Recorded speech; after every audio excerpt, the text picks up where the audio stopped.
지난 2월 3일 아시안컵 우승 후보였던 일본 국가대표팀은 8강에서 이란을 만나 탈락하게 됐는데요. 지난 월드컵에서 독일과 스페인을 꺾으며 기대치가 한껏 높아진 상황에서 이러한 탈락은 일본 축구팬들에게 큰 충격을 주었습니다. 2월 5일 현재 야후재팬 스포츠 부문 조회수 댓글 상위권이 단 한 개의 기사를 빼고 전부 아시안컵 관련 기사로 도배가 될 정도로 말이죠. 어떤 댓글들이 달렸는지 궁금하시죠? 그러면 이제부터 한번 확인해 보도록 하겠습니다. 먼저 조회수 1위를 기록하고 있는 기사입니다.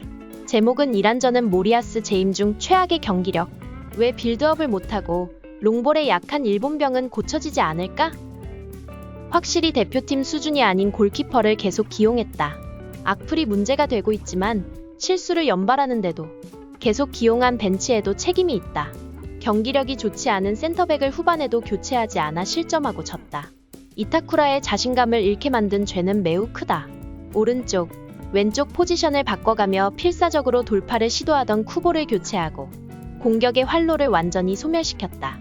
대신 들어온 미나미노는 아쉽지만 뛰고 있는 줄도 몰랐다. 미토마를 넣으면 어떻게든 해주겠지라는 생각밖에 없다. 그런데 해주지 못했다. 모리아스 재팬이라고 부르는 것은 이번이 마지막이었으면 좋겠다. 문제는 모리아스 감독의 이런 무대책, 선수 기용의 경직성에 기인한 해임론은 지난 월드컵 이전 올림픽 때부터 축구 팬들 사이에서는 계속 지적되어 왔지만 야후 댓글에서 경기 결과에 일희일비하는 일시적인 팬들이 해임론을 무마시켜왔다.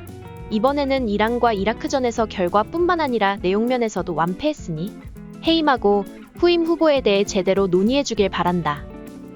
독일이나 스페인을 이길 수 있었던 것은 조별 예선이기도 하고 무엇보다 수비 후 역습 축구는 전술적인 요소가 많이 들어가지 않기 때문에 감독의 능력이 겉으로 드러나지 않는다.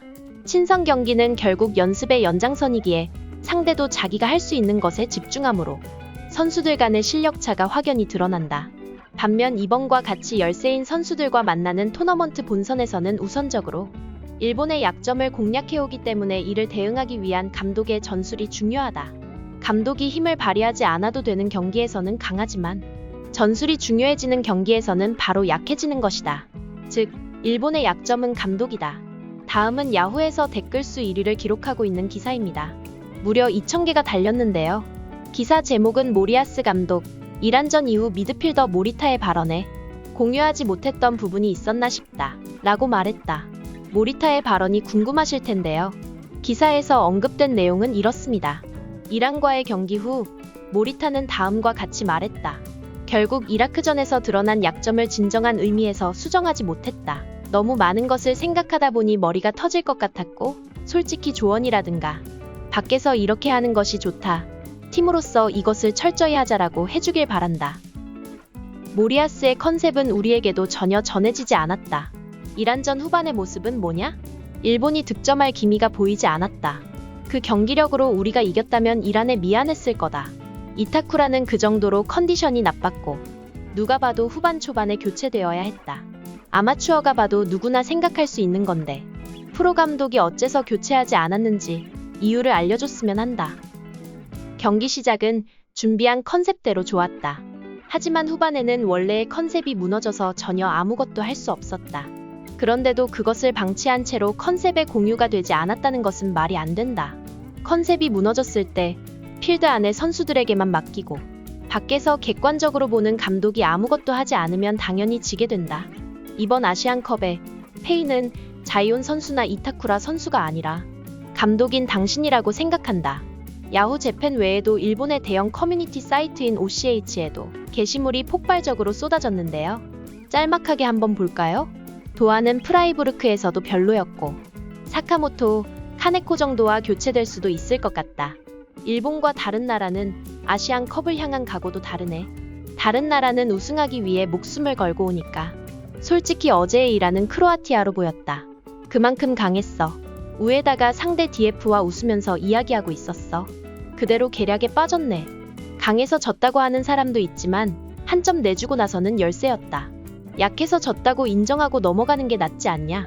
강해서 졌다는 표현이 정확히 무슨 의미인지는 모르겠지만 아마도 경기력은 우세했는데 역습으로 골 먹히고 지는 패턴을 말하는 것 같습니다. 이번 대회는 최악이었다. 아시안컵은 여태까지 여러 역경이 있었지만 이번에는 역풍에 견디며 강해지기는커녕 날아가 버렸다.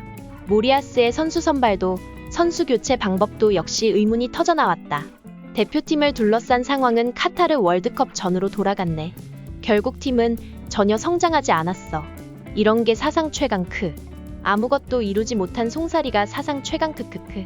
강하게 붙이는 파워 플레이를 당하면 패닉 장애가 되는 것은 일본의 전통. 거친 몸싸움이 금지된 친선 경기에서만 무적이 될 수 있다. 아시안컵보다 기린컵이 우선.